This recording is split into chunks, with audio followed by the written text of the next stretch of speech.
Đó bà co rồi. Trời mày nào ơi à. Con ai đom na thế nó ngờ con ai đom. Con ai đom ấy con. Ai đom lắm mà. Hãy bơ một tiết ấy. Giờ thính nè thính. Ê Nam Minh Cây. Nam Minh Cây. Ba ba tu sáp. Sáp. Lâu mà. Lâu mà. Lâu mà dây hả? Lâu mà. Cái nào tu sao lâu mà dây hả?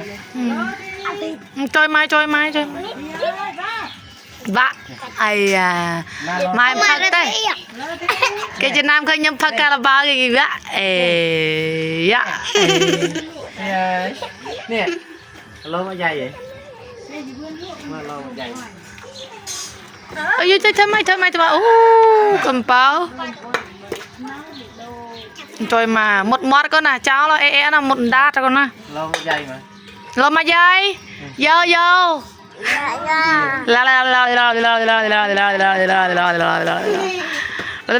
Lẹ bạc cơ lâu à.